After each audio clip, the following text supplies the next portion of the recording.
akan membuat harta itu digunakan untuk hal-hal yang bermaksiat. Ya, wah dapat warisan banyak, wah, langsung pasang slot, ya kan? Apalagi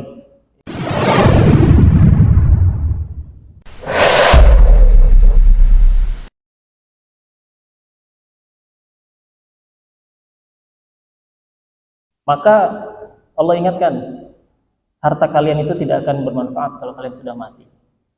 Inna alaina lal huda. Sesungguhnya kamilah yang memberi petunjuk, ya, kami hanya beri petunjuk. Wa hadainahun najdain, kami kasih petunjuk jalan menuju surga begini, jalan menuju neraka begitu, tinggal dipilih. Kalian mau yang mana? Ya, kami berikan petunjuknya. Petunjuknya seperti ini dan larangannya seperti itu. Inna alaina lal huda wa inna lana lal akhirata wal ula. Dan sesungguhnya milik kamilah akhirat dan dunia itu. Kalian di dunia, dunia milik kami. Kalian di akhirat, akhirat milik kami. Kata Allah, kalian di dunia, dunia milik kami. Kalian dapat rezeki, rezeki dari kami, gitu ya. Wa inna alaina wa inna lana lal akhirata wal ula fa anzartukum naran talazza, maka aku memperingatkan kamu dengan neraka yang menyala-nyala. Neraka yang menyala-nyala, la yaslaha illal ashqa, yang hanya dimasuki oleh orang-orang yang celaka. Siapa orang yang celaka? Alladzi kadzdzaba wa tawalla, yang dia mendustakan kebenaran dan berpaling dari iman. Dia mendustakan tadi apa yang dijanjikan oleh Allah, maka dia juga berpaling dari keimanan, sehingga dia tidak merasa butuh pertolongan Allah dan dia sudah merasa cukup. Nah, tetapi ada orang yang diselamatkan, wa sayujannabuhal atqa, dan akan dijauhkan darinya atau daripada neraka orang yang paling bertakwa. Orang yang paling bertakwa siapa? Alladzi yu'ti malahu yatazakka. Nah, ini adalah pujian. Para ulama menyebutkan ini ayat turun kepada Sayyidina Abu Bakar radhiyallahu taala anhu, karena beliau di awal-awal Islam banyak sekali jasanya, ya.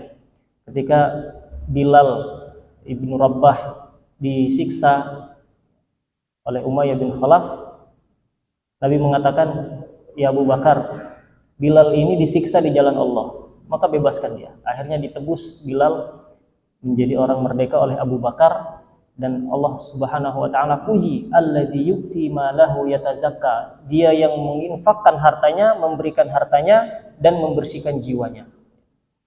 Sehingga ketika dia memberikan harta itu, tujuannya adalah dia membersihkan jiwa. Maka orang-orang yang senantiasa ringan untuk berinfak, ringan untuk membantu, ringan untuk menolong, bisa dipastikan hatinya itu lapang.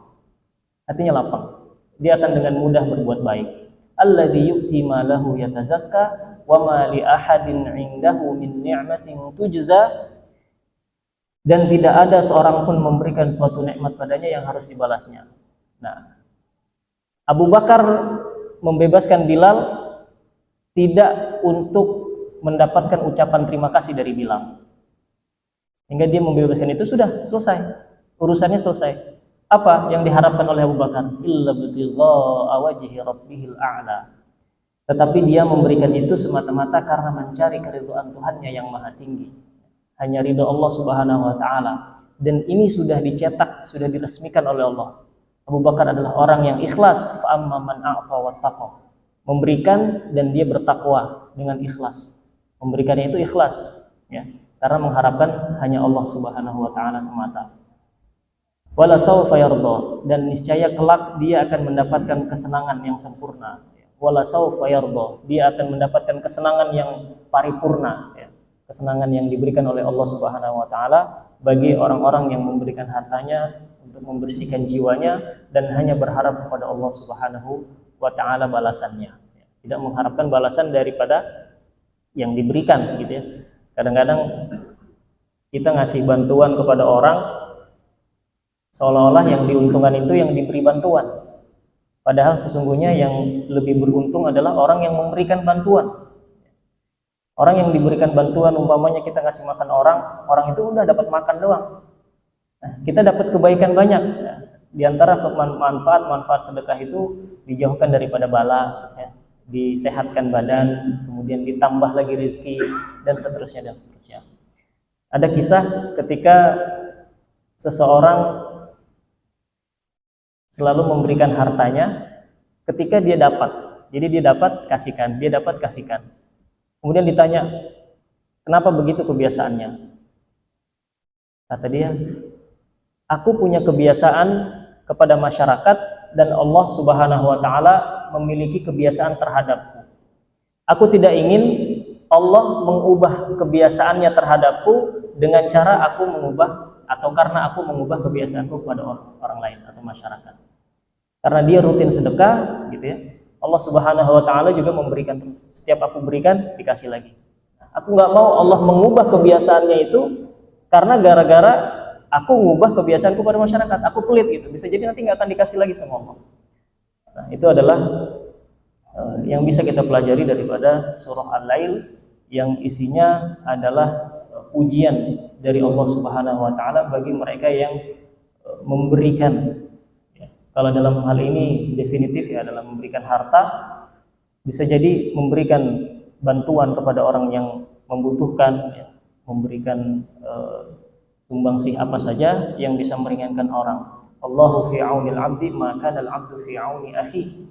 Allah akan senantiasa berada dalam, atau seseorang akan berada dalam pertolongan Allah selama hamba itu menolong saudaranya. Mudah-mudahan apa yang bisa kita bantu, apa yang bisa kita berikan, punya harta, infakkan ya, di jalan Allah Subhanahu wa taala. Mudah-mudahan Allah Subhanahu wa taala memberikan kita kemudahan ya untuk melakukan banyak kebaikan yang lain. Fasanuyassiruhu lil yusra. Dan ini harus didasari dengan keyakinan ya. Kalau kita nggak yakin ya, intinya kalau kita infak itu anggap aja itu kita ngasih pinjem. Bahasanya supaya kita punya rasa yakin akan diganti gitu ya.